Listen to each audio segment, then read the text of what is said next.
안녕하세요. 미국주식으로는 대학이 미준입니다. 4월 11일 오늘의 미국주식 뉴스를 시작합니다. 오늘도 변함없이 미국 주식 투자의 정석을 지키고 있는 미준에 오신 것을 환영합니다. 금요일이 또 찾아왔습니다. 제가 최근에 몇 번 말씀드렸지만 최근처럼 미국 증시의 모습이 좋지 않을 때는요. 잠시 주가 창을 멀리하는 것도 한 가지의 현명한 투자의 전략이 될 수 있습니다. 다가오는 주말 동안은요, 여러분들 미국 주식은 좀 잊어버리시고 당분간 여러분들이 좋아하시는 일에 집중하면서 스트레스를 모두 날려버리시는 현명한 투자자분들이 되셨으면 합니다. 그리고 제가 몇 번 말씀드렸는데요. 다음 주에는 미국 주식으로 은퇴하기 방송을 제대로 보내드리기가 어려울 것 같습니다. 일주일 쉬어야 될 것 같은데요. 최근에 여러분들께서 제가 보내드리는 방송 말미에 붙어 있는 오늘의 미국 주식 영상을 굉장히 좋아하십니다. 아무래도 시장의 상황이 너무 변동성이 급심하기 때문에 현재 시장의 전문가들은 어떠한 의견을 제시하는지 많은 관심이 집중되고 있는데요. 그래서 다음 주에는 제가 제대로 된 방송을 보내드릴 수 없기 때문에 최소한 미국 주식 영상은 한 편씩 제작해서 여러분들께 공유해드리는 쪽으로 좀 진행을 기획하고 있습니다. 한 주간 본방송 보내드리지 못하는 점 다시 한번 양해의 말씀드리고 싶습니다. 제가 운영하고 있는 미준 올인원 멤버십은 제가 시간 내는 대로 계속해서 소식을 업데이트하면서 진행하는 데 차질이 없도록 최선을 다하도록 하겠습니다. 자, 그러면 4월 11일 보내드리는 오늘의 빅주식 뉴스 바로 시작합니다. 오늘도 어제 미국 증시의 시황을 잠시 살펴보도록 하겠습니다. 먼저 S&P 500 맵을 보시면요. 전반적으로 시장이 하락세를 기록했고요. 특히 테크주들은 거의 올라간 종목이 보이지 않습니다. 선명한 빨간색도 많이 발견이 되죠. 따라서 미국 증시가 역사적인 급등세를 보인 이후에 잠시 주춤하는 모습을 어제 보였습니다. 3대 지수 모두 급락했는데요. 다우존스는 마이너스 2.50, S&P 500이 마이너스 3.46, 나스닥이 4.31% 빠지면서 나스닥 같은 경우는 엊그제 12% 넘게 폭등했잖아요. 12% 올라가고 4%를 반납했다. 이러한 식으로 계산이 가능할 것 같습니다. 어제 이렇게 미국 증시가 다시 급락하는 모습을 보면서 조금은 실망하거나 진이 빠지신 그런 투자자분들이 많이 계실 겁니다. 저는 개인적으로요, 시장의 모습이 이렇게 힘들거나 아니면 지나치게 긍정적인 모습을 보일 때 두 가지의 사실을 기억하기 위해서 계속해서 노력합니다. 첫 번째는 뭐냐면요, 우리가 주식시장을 시장이라고 부르잖아요. 왜냐하면 주식시장 안에서는 경매가 일어납니다. 사고자 하는 사람, 그리고 팔고자 하는 사람이 동시다발적으로 베팅을 하는 게 주식시장이잖아요. 그래서 사고자 하는 사람이 많으면 주가가 올라가고요. 그리고 팔고자 하는 사람이 많으면 주가가 떨어집니다. 이 사실이 굉장히 중요한데요. 최근 들어서 미국 증시 움직임을 보면 지난주 목요일, 금요일 단 이틀 동안 10%나 미국 증시가 폭락했습니다. 그리고 나서 엊그제 나스닥 기준으로 12% 이상 폭등했죠. 자, 이 단계에서 우리가 생각해야 되는 부분은 뭐냐면요. 아마도 팔 사람은 다 팔았었고요. 그리고 나서 수요일 날 미국 증시가 급등했었는데 그중에 일부 투자자는요. 확신이 없는 사람들이죠. 혹은 두 번째 경우는 단기 투자자입니다. 그렇기 때문에 어제 주가가 이렇게 4% 이상 급락했다고 해서 실망한 필요는 없다. 제가 볼 때 지금부터는요, 조금은 지루한 횡보장, 즉 박스권이 펼쳐지지 않을까 이렇게 생각을 합니다. 주가가 이렇게 많이 떨어진 상태에서 박스권이 예상되는 이유는 뭐냐면요, 이제부터는 일종의 기싸움이 시작된다 이렇게 보시면 되는데요. 지난주 목요일, 금요일 10% 미국 증시가 폭락하면서 사실상 팔고 싶은 사람은 다 팔았다라고 저는 생각합니다. 이제부터는 웬만하면 그 이하로 주가가 떨어지는 게 굉장히 어렵겠죠. 자, 반면에 저처럼 이제 주식을 지키고 있는 사람들이 있잖아요. 뭐 참고로 저 같은 경우는 전체 자산의 90% 이상이 지금 주식시장에 들어가 있습니다. 자, 저 같은 사람이 팔아야 주가가 떨어지잖아요. 그리고 반대로 지난주 목요일, 금요일 주식을 다 던지는 사람들이 주식을 사야 주가가 오릅니다. 근데 지금 양쪽 진영이요, 더 이상 행동을 취할 가능성이 굉장히 적죠. 왜냐하면 목요일, 금요일 주식을 다 던졌기 때문에 더 이상 팔 주식이 남아있는 투자자가 많지 않고요. 그리고 반대로 아직까지 주식을 지키고 있는 사람들은요, 지난주 폭락을 이겨냈기 때문에 추가로 주식을 던질 가능성이 굉장히 낮습니다. 자, 따라서 지금부터는요, 이렇게 수요일 날 10% 이상 급등하고 어제 4% 빠졌던 것처럼 주가가요, 단기 투자자에 의해서 오르락 내리락을 반복하지 않을까. 따라서 중기적인 관점, 장기적인 관점을 가진 투자자는 움직이지 않고 이제부터는 트레이더들이 주식을 오르락 내리락 만들면서 조금은 성가신 장세가 되지 않을까 개인적으로 판단합니다. 자, 그리고 두 번째로 제가 말씀드리고 싶은 부분은요, 이렇게 주가가 끊임없이 올라가거나 아니면 주가가 끊임없이 떨어질 때 주가를 그냥 주가창에서 보지 말고요, 실적 곱하기 멀티플로 보자, 이런 말씀을 좀 드리고 싶습니다. 가령 예를 들어서 어제 TSMC가 매출 실적을 발표했습니다. 그런데 1분기에 매출이요, 무려 40% 이상, 42%나 성장했거든요. 그 얘기는요, TSMC가 지금 2022년 이후에 가장 빠른 성장 속도를 나타내고 있다. 기업들은 너무나 잘하고 있다는 거죠. 그럼에도 불구하고 주가가 계속 떨어지면서 이제 TSMC의 포워드 PER은요, 16.72배까지 떨어졌습니다. PER이라는 것은 Price to Earning Ratio죠. 1년 동안 만들 것으로 기대되는 수익에 비해서, 순이익에 비해서 시가총액이 몇 배 올라가 있는가, 이걸 계산하는 건데요.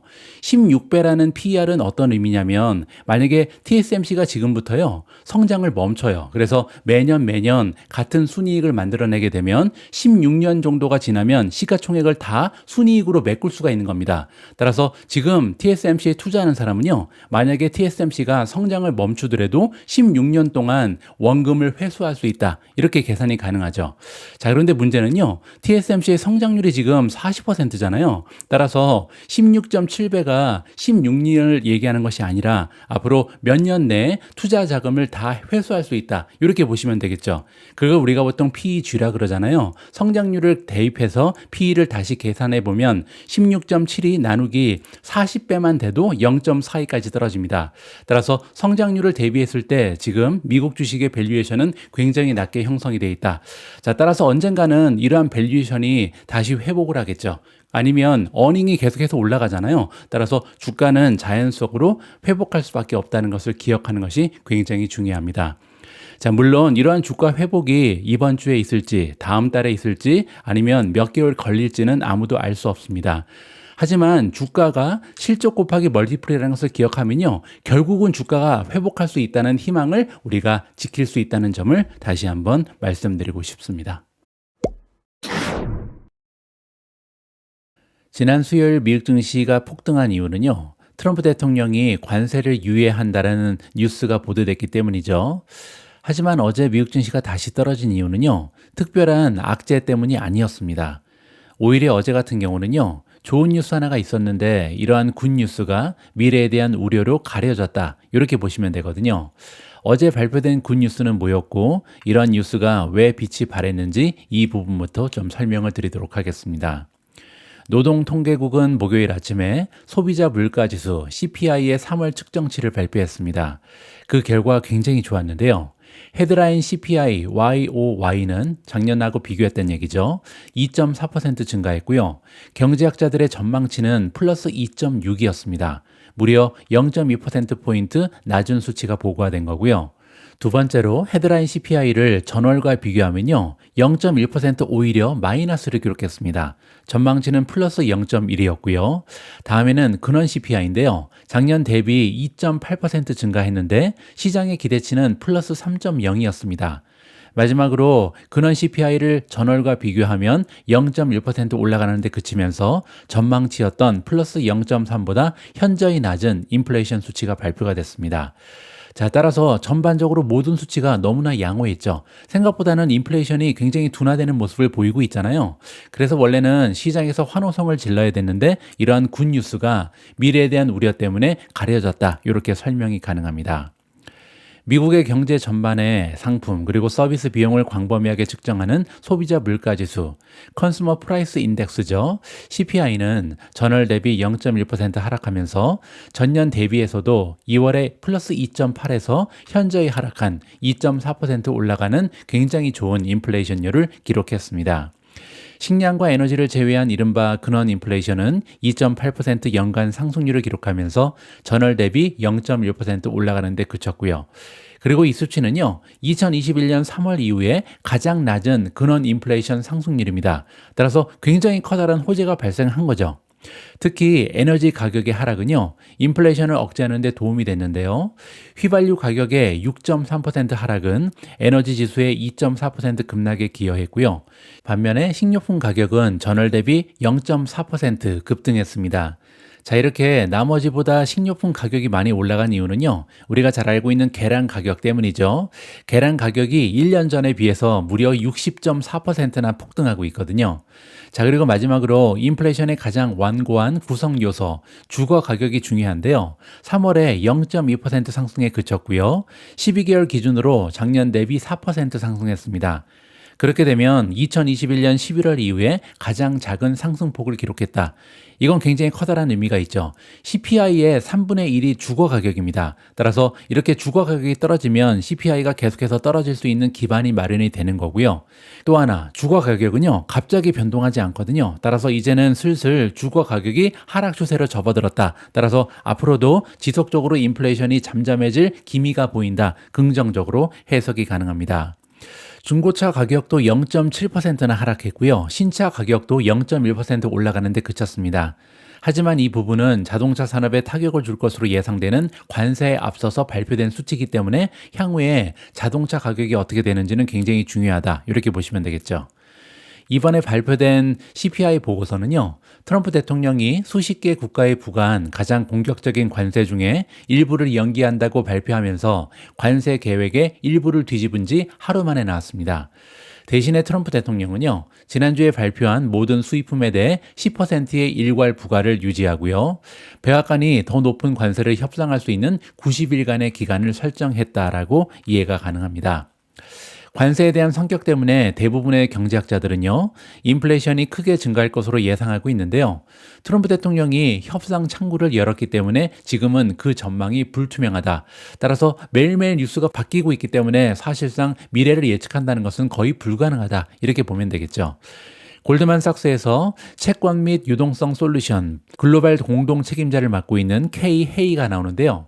오늘 발표된 소비자 물가지수 CPI는 예상보다 낮게 나왔는데 최근의 무역 정책의 큰 변화로 인해서 과거의 수치를 되돌아보는 느낌을 준다. 굉장히 적절한 표현이죠. CPI가 사실상은 현재의 모습을 보여줘야 되는데 지금은 미래를 알 수 없을 정도로 굉장히 빠르게 현재가 변화하잖아요. 따라서 한 달 전의 CPI가 굉장히 오래전의 수치처럼 느껴진다. 이렇게 지금 설명을 해주고 있습니다. 앞으로 연준은 관세에 따른 물가 상승이 인플레이션 수치에 반영되기 시작하고 경제 활동이 부진한 상태가 지속되면 어려운 선택의 기로에 놓일 것으로 예상이 된다. 연준은 두 가지의 목표를 가지고 있잖아요. 첫 번째는 인플레이션을 잡는 거, 두 번째는 경제를 부양하는 겁니다. 사람들이 일을 할 수 있게 잡 마켓을 안정화시키는 거죠. 그런데 지금 어려운 부분은요, 관세는 이 두 가지를 다 망쳐버릴 가능성이 있잖아요. 인플레이션은 인플레이션대로 올라가고 경제는 경제대로 둔화될 가능성이 있습니다. 따라서 두 가지 중에 선택을 해야 될 텐데 이게 굉장히 어려울 것이다. 이렇게 얘기하는 거죠. 소비자 물가지수 보고서가 발표된 이후 선물 시장 가격은 금리에 대한 시장 기대치에 작은 변화를 나타냈으며 트레이더들은 연말까지 3번 또는 4번의 금리 인하를 예상하고 있는 상황입니다. 자, 적어도 3번, 많으면 4번 정도 금리를 내릴 것이다 라고 기대를 하고 있기 때문에 인플레이션이 올라가지 않는 것은 굉장히 중요합니다. 자, 따라서 3월의 인플레이션 수치가 예상보다 훨씬 낮게 나타나는 것은요, 불과 몇 달 전만 해도 투자자들을 환호하게 만들었을 데이터다. 따라서 어제 데이터만 보면요, 사실 미국 증시는 급등하는 것이 맞습니다. 하지만 지금 현재 이렇게 커다란 호재가 보도되면서도 사실상 미래에 대한 근심이 많기 때문에 환호성을 지르지 못했다. 이렇게 보시면 되죠. 하지만 그럼에도 불구하고 CPI는 분명히 호재고요. 이제 연준에서는 안도의 한숨을 쉴 수 있는 여유가 생겼습니다. 자, 그럼에도 불구하고 지난 몇 달간 상황이 많이 바뀌었고요. 현재 상황에서 연준은 트럼프 대통령의 관세 정책이 미국 경제 상황과 세계 경제에 어느 정도까지 영향을 미칠지 정확하게 파악하기가 어려운 상황입니다. 그렇기 때문에 적어도 단기간으로는요, 관망 모드를 유지할 가능성이 높다라고 개인적으로 판단하고 있습니다. 자, 이 얘기는요, 우리가 기다리고 있는 연준의 풋은 아마도 그 시기가 매우 불투명하다. 언제 연준이 나서줄지, 우리를 도와줄지 아무도 알 수 없다는 거죠. 그렇기 때문에 앞에서 제가 말씀드린 것처럼 지금부터 V자 반등보다는요, 꾸준한 저점의 상승 모드를 기대하는 것이 더 현실적이다. 저는 이렇게 생각합니다. 단기적인 관점을 가지고 투자하는 트레이더들이 이제는 주가를 움직일 가능성이 높다는 거죠. 그래서 우리처럼 장기적으로 보는 사람들은요, 팔 사람은 다 팔았고 살 사람은 다 샀습니다. 따라서 지금부터는요, 오르락 내리락을 할 때 이거는 이제 트레이더들이 할 가능성이 높고요. 따라서 V자 반등은 조금 어렵지 않을까. V자 반등이 나오기 위해서는 연준이 도와줘야 되는데 이게 좀 어렵다는 거죠. 따라서 시장의 뉴스, 특히 트럼프 관세 관련된 뉴스에 따라서 계속해서 지그재그를 반복할 텐데 과연 이게 저점이 계속 떨어지는지 아니면 저점이 계속 올라가는지 이 부분에 초점을 맞출 필요가 있다는 것이 저의 생각입니다. 금요일 개장을 앞둔 미국 증시의 선물 지수를 보고 계신데요. 3대 지수 모두 마이너스를 보이고 있습니다. 다우존스의 선물 지수는 마이너스 0.29, S&P 500은 마이너스 0.25, 나스닥 역시도 0.04% 소폭으로 떨어지고 있는데요. 불과 몇 시간 전만 해도 나스닥 같은 경우는 한 1% 정도 상승 추세를 보이고 있었습니다.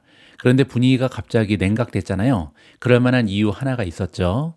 제가 방송을 시작하기 전에, 그러니까 녹화하기 전에 1시간 전에 속보를 통해서 미존 멤버분들께 전달해드린 뉴스가 있었는데요.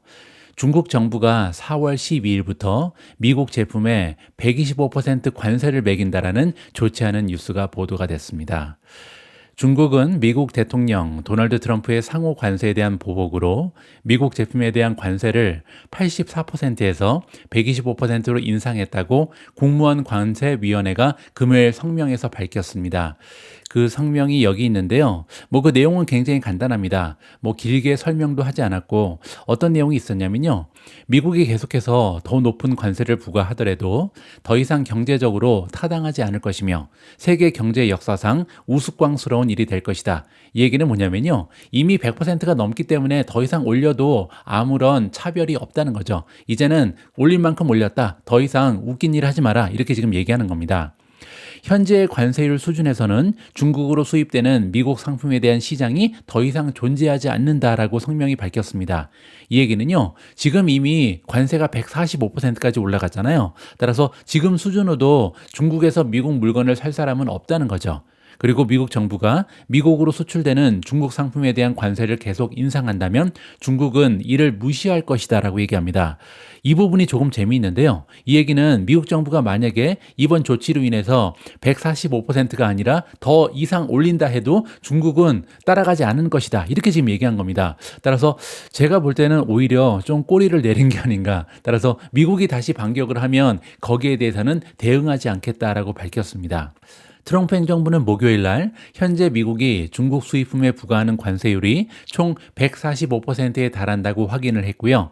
오늘 뉴스로 인해서 미중 무역 갈등을 해소하기 위한 협상에 대한 희망은 빠르게 사라지고 있습니다. 따라서 당분간은 중국하고 미국하고 계속 주거니 받거니 이러한 모습을 보일 가능성이 높다는 거죠.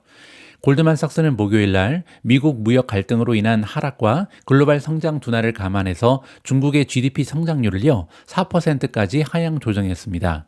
중국이 미국에 수출하는 상품이 전체 GDP의 3% 정도에 불과한다고 합니다. 하지만 그럼에도 불구하고 GDP 성장치를 4% 전망치를 하향 조정한 이유는요. 고용에 미치는 영향이 상당할 수 있다. 이렇게 지금 얘기하고 있는 거죠. 따라서 중국에서 미국으로 수출되는 상품과 관련해서 일하고 있는 사람들이 약 1,000만 명에서 2,000만 명 정도가 되기 때문에 아마도 고용 시장에는 타격을 받을 수밖에 없다는 것이 골드만삭스의 의견입니다. 자, 어쨌든 언제까지 이렇게 중국하고 미국이 주거니 받거니 할지 이 부분은 좀 우리가 지켜볼 필요가 있을 것 같습니다. 다음으로 준비된 기사는 미국 증시에 대한 전망인데요. 그 내용은 굉장히 부정적입니다. 하지만 그럼에도 불구하고 굉장히 논리적으로 쓰여진 글이기 때문에 여러분들께서 한번 읽어보시면 좋겠다라는 마음을 가지게 됐습니다.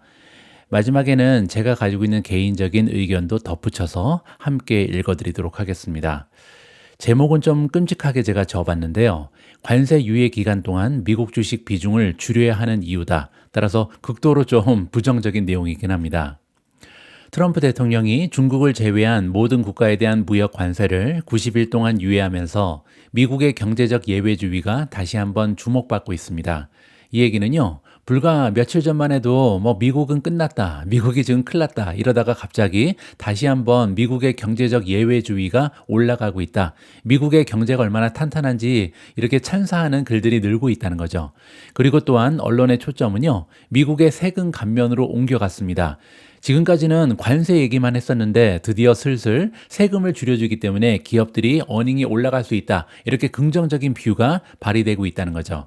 또 한 가지, 무역 정책 설계자였던 피터 나바로 대신 스콧 베센트 재무장관이 관세에 대한 점진적인 접근 방식을 약속하고 있습니다.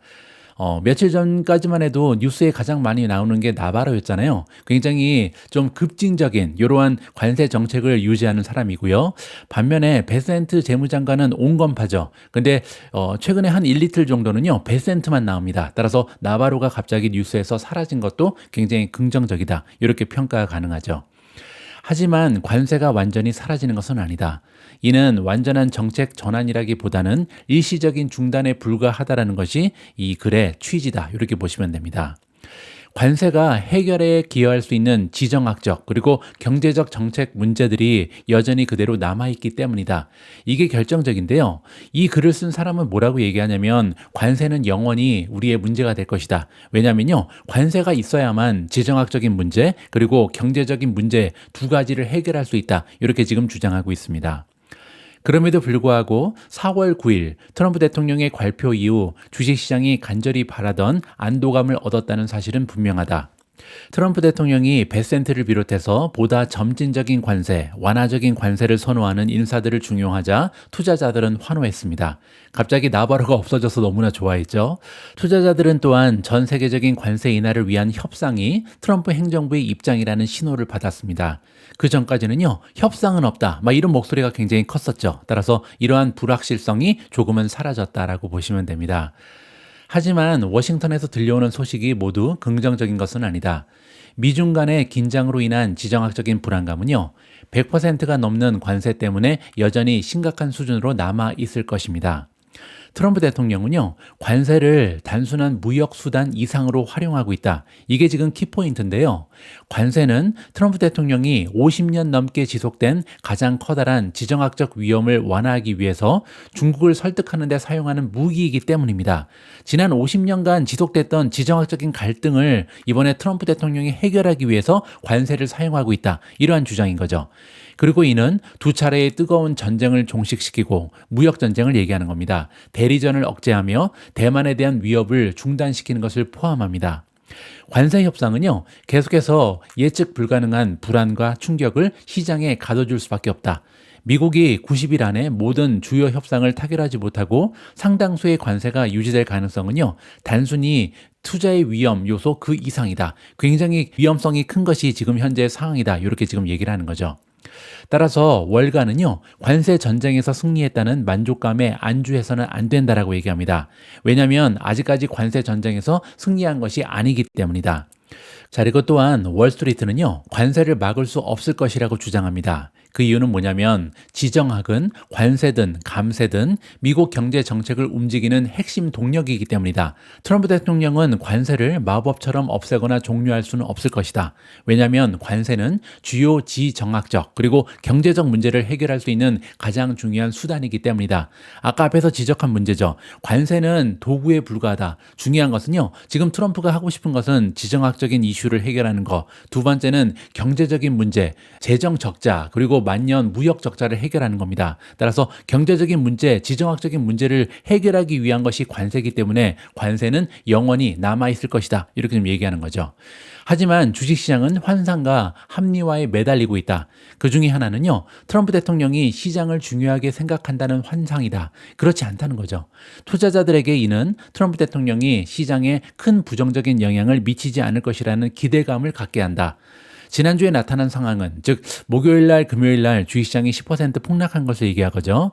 이러한 판단이 잘못되었음을 보여준다라고 주장하고 있습니다. 대통령은 자신의 책임, 우선순위, 목표를 단일한 관점으로만 볼 수는 없다. 트럼프 행정부와 금융시장 모두 트럼프 대통령의 첫 번째 임기와는 다른 세상에 직면해 있다는 것을 이해해야 된다. 이렇게 주장합니다. 트럼프 대통령의 첫 번째 임기에도 비슷한 무역 전쟁이 있었잖아요. 하지만 그 이후 미국 증시는 급등한 전례가 있습니다. 이번에는 다르다는 얘기죠. 지정학은 트럼프 대통령의 최우선 순위에 있다. 이제는 트럼프는요, 지정학적인 이슈를 해결하기 위해서는 물불을 가리지 않을 것이다. 이렇게 얘기하는 거고요. 두 번째, 지정학은 경제 정책과 긴밀하게 얽혀 있다. 따라서 경제 정책을 해결하기 위해서 지정학적인 이슈를 해결해야 된다. 이렇게 얘기하는 겁니다. 자, 그리고 마지막으로 경제 정책은요, 미국이 추구하는 지정학적인 목표를 달성하기 위해 수립되고 있다. 따라서 경제 정책 역시도 지정학적인 목표 때문에 좌지우지 될 수 있다. 이렇게 지금 복잡한 관계를 설명하고 있다라고 이해가 가능합니다.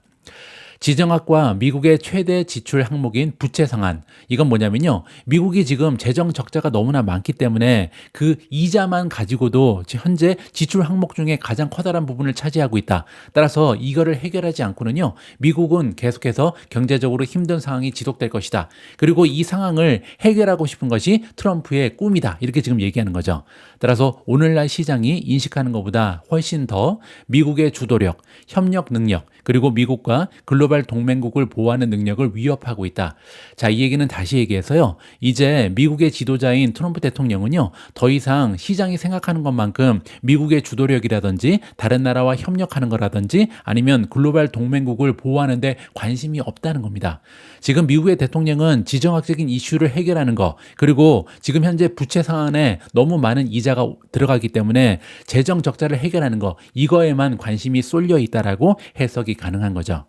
따라서 투자자들은요, 이 관세 유예 기간을 활용해서 트럼프 대통령의 우선순위와 목표에 대한 관점을 재정립해야 한다라고 결론이 나와 있습니다. 이 얘기는 뭐냐면요, 앞으로 90일 동안 관세 유예 기간이 있는데요, 이 기간 동안 적절히 주식을 많이 팔아야 된다. 주식이 그 이후에는 많이 떨어질 것이다. 이런 예견을 하는 겁니다. 자, 미존의 한마디로 마무리하도록 하겠습니다. 저는 개인적으로 위 기사 내용에 동의하지 않습니다. 어디까지나 저의 개인적인 의견이기 때문에 여러분들 그냥 네 생각이구나 이렇게 좀 알아주셨으면 좋을 것 같고요. 이 글의 필자는 기본적으로 트럼프 대통령을 과대평가하고 있다는 것이 저의 개인적인 생각입니다. 트럼프 대통령 그리고 공화당이요, 지정학적인 문제 그리고 부채 상한 문제를 해결하기 위해서 다음 총선과 대선을 포기하면서까지 헌신할 것이다. 저는 이렇게 보지 않거든요. 이렇게 큰 인물들은 아니다라고 평가하고 싶습니다. 따라서 지금까지 미국 증시의 역사를 보면 항상 결정적일 때 정책이 바뀌면서 증시가 급등해 왔거든요. 공화당, 민주당을 가리지 않고 모든 정치인들은요, 항상 그들의 권력 유지 그리고 유권자들의 표를 위해서 헌신해 왔습니다. 따라서 이번에도 그들은 다르게 행동하지 않을 것이라는 것이 저의 기대이자 예상이다. 이렇게 마무리를 해드리겠습니다. 따라서 이번에도 다르지 않을 것이다. 금요일 미준 방송의 마무리도 오늘의 미국 주식 영상으로 하도록 하겠습니다. 제가 매일 한 편씩 전문가의 목소리를 AI 더빙으로 통해서 여러분들께 전달해 드리고 있는데요. AI 더빙 목소리가 실제 목소리랑 굉장히 닮았잖아요. 그래서 시청하면서도 굉장히 재미가 있는 한 가지의 재미 요소가 있습니다. 오늘 우리가 들어볼 AI 목소리는 뉴욕 경영대학원에서 일하고 계신 다모다란 교수님의 목소리입니다. 다모다란 교수님 목소리도 굉장히 좀 특이하잖아요. 그래서 AI가 어떻게 미믹을 하는지 한번 들어보시죠. 다모다란 교수는 보통 우리가 가치 투자의 학장이라고 부르는 굉장히 유명한 투자자잖아요. 지금 현재 상황을 이 다모다란 교수님은 어떻게 보고 계시고 향후 전망에 대해서는 어떻게 생각하는지 두 귀를 쫑긋 세우고 한번 들어보도록 하겠습니다. 이번 주 금요일 방송은 여기까지입니다. 그리고 제가 앞에서 설명드린 것처럼 다음 주에는 제가 개인적인 사정으로 미중 방송을 보내드릴 수가 없는데요. 대신에 하루에 하나 정도 오늘의 미국 주식 영상을 선정해서 지금 현재 시장 상황에 대해서 각 전문가들은 어떠한 목소리를 내고 있는지 공유해드릴 수 있도록 하겠습니다. 우리 모두가 미국 주식 투자를 은퇴하는 그날까지 다 함께 화이팅입니다. 행복한 하루 되세요. 감사합니다. 지난주 이틀간의 큰 폭락 이후 시장은 여전히 불안한 상태입니다. 뉴욕대학교 스턴 경영대학원의 밸류에이션 권위자인 교수님을 모시고 이야기 나눠보겠습니다. 최근 며칠 동안 우리가 겪고 있는 상황에 대해 교수님의 견해를 듣고 싶습니다. 현재 시장에 대해 어떻게 보고 계신가요? 뭔가 이제 막 흔들리기 시작한 느낌이에요. 예전 위기들을 떠올려 보면 처음에 충격이 끝이 아닌 경우가 많았잖아요. 오늘만 봐도 여전히 계속되고 있는 게 느껴지죠. 제가 여기서 기다리는 동안에도 다우 지수가 150포인트씩 오르락내리락 했어요. 2008년이나 2020년처럼 시장이 균형을 못 잡고 계속 출렁이던 그런 주간이 다시 떠오릅니다. 그리고 이러한 관세가 경제에 장기적인 영향을 미칠 가능성이 크기 때문에 시장이 아무 이유 없이 패닉 상태에 빠졌다고 말할 수는 없다고 생각합니다. 시장이 지금처럼 반응하는 데에는 실제 이유가 있습니다. 안정된 상태가 어떤 모습일지에 대한 감을 잡기 전까지 저는 이것이 패닉 매도보다는 주식의 가격 조정처럼 보입니다. 여지껏 연구하신 여러 시장을 살펴보았을 때 지금처럼 백악관에서 대통령의 손에 의해 자초된 위기와 같은 전례 없는 상황에서 시장 하락을 다르게 보는지 궁금합니다. 이는 시간이 지나면서 점차적으로 문제가 생기고 시장이 우려하는 이슈로 떠오르는 것과는 다른 차원의 시장 혼란을 초래한 상황입니다. 예를 들어 8월에 발생한 캐리 트레이드 안윈드는 정말 나빴고 잠시 동안 시장도 좋지 않았습니다. 그럼 두 상황을 다르게 평가하시나요? 아니요, 저는 코비드가 전례 없는 일이었다고 생각합니다. 이전에 한 번도 본 적이 없었습니다.